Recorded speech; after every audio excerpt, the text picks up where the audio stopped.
the only good explanation is it allows an informality in contrast with the very important formal opening we've just had.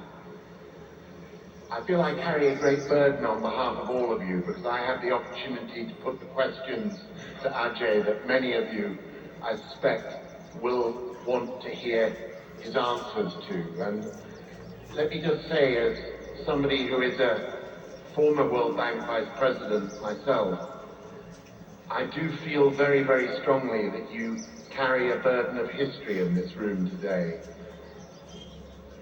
When an IDA is successfully relaunched, when big development priorities announced, whether it is now the SDGs or formerly the MDGs, if we are successful in mobilizing resources, hundreds of millions of lives are affected, in many cases saved, in other cases improved. It all seems very anonymous out there, but it really matters, let me tell you this.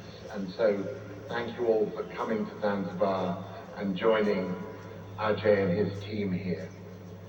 Ajay, if I may, you talk of a perfect storm of intertwined challenges and geopolitical complexity. You did again in your opening remarks today.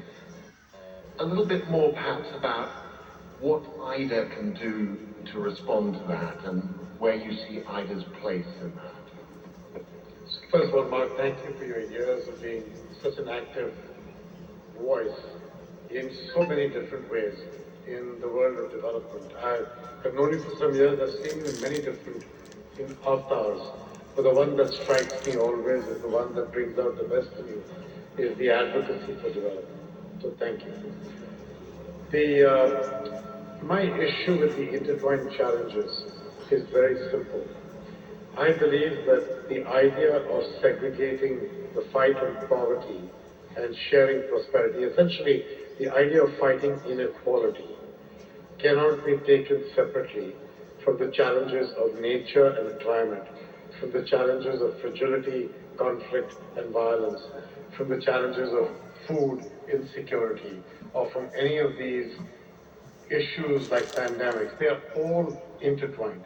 I've said this many times, but having grown up in India and having been a part of what now is called, unfortunately, the global south, a term that I don't like, but let's say the emerging or developing world, is that when you rely on rainfall for agriculture, and if you get 2 to 3 crops in a year because of abundant rain, the moment you have 3 to 4 years, like in Kenya right now, it's the 5th year of low rainfall. And basically what that means is a farmer with 2 crops is down to 1. You're down to 1, you no longer can afford the cattle. That dairy income goes off. You no longer have the farming labor. And you get your children out of school. And typically you start with your girl child.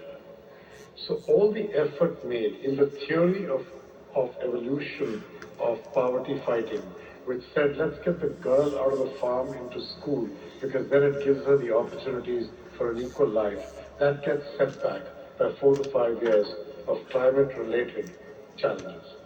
And so we cannot segregate these.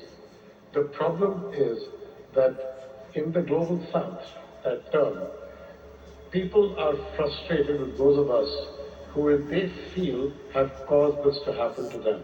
They're the receiving end of this problem in terms of climate and challenges. And therefore, their requirement and their desire to be able to find a way to grow is as strong as ever. But the reality is we cannot afford the same kind of emissions-heavy growth that we've already been through.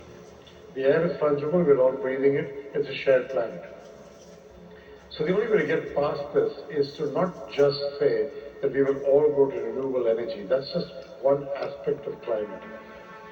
There's all these other aspects, from agriculture and methane to heavy construction materials to heavy transportation to carbon capture, to the points that really matter to the global south is irrigation, water, rainfall, soil degradation, lack of biodiversity, all that.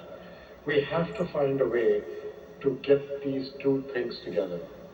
You cannot do this for the global south that is already challenged with economic growth challenges post-COVID, with debt that currently reduces their ability to focus on developmental agendas, all those consequences. You cannot fix this without the right kind of capital at the right price. And that is where IDA plays the single most important role. Thank you for that. And I want to pick up right where you ended there, because one of the aspects of a perfect storm is perfect demands on resources. Two wars roiling our world at the moment in the Middle East and in Ukraine. Massive debt distress. 50%, I think, of IDA countries risk debt distress. Rising costs of borrowing, which affect, by the way, even the way the bank stretches itself to fund IDA. The cost of those bond issuances is going up sharply. In this context, where perhaps for many of the delegates here, the most important is one I've not even mentioned, which is their own domestic financial situation with, very compressed aid budgets, etc. In that context, what is the compelling case about money for IDA versus all these other demands on them? I don't think you can ever tell a donor country that you shouldn't be concerned about your domestic populations. That would be a far from what I'm saying. What I am saying is that if you give $1 to IDA, every dollar you give ends up being 4 in the case of IDA's outlays. And that is a multiplier factor that is very, very unique and very helpful, first. Second, the bank is not just a money bank, it is a knowledge bank. And the knowledge bank is the value that a lot of countries seek from us. The ability to understand how to deal with human capital, planetary issues, prosperity issues, infrastructure issues, and digital issues. I think those two factors put together make IDA quite unique. I will tell you, while you were talking about debt for a minute, in the G20 Common Framework on debt, 4 countries volunteered to come into it to have their debt addressed. Now, it's taken a lot of time for them to come through the pipe, and the first country took the longest, the second one was a little better. It's still too long. But the 4 that went in was Zambia, Ghana, Chad, and Ethiopia. In the last 3 years since they entered the global framework, the World Bank has given them $12 billion of financing, 6 grant, 6 deeply concessional, 7 of the 12 is net positive flows. That is IDA at work for the most challenged countries. It's not just about climate, it's also about being...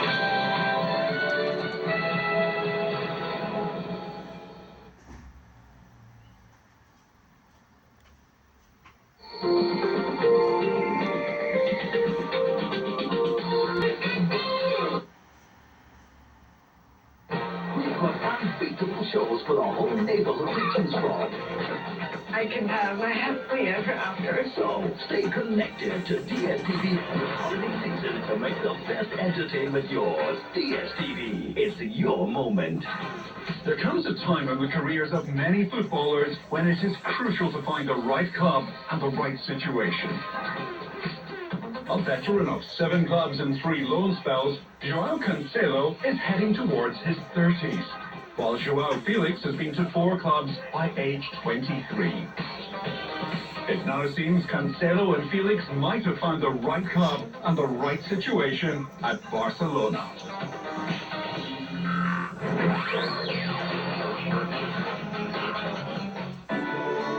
Watch out for Safaricom Santa coming to a town near you with Christmas surprises.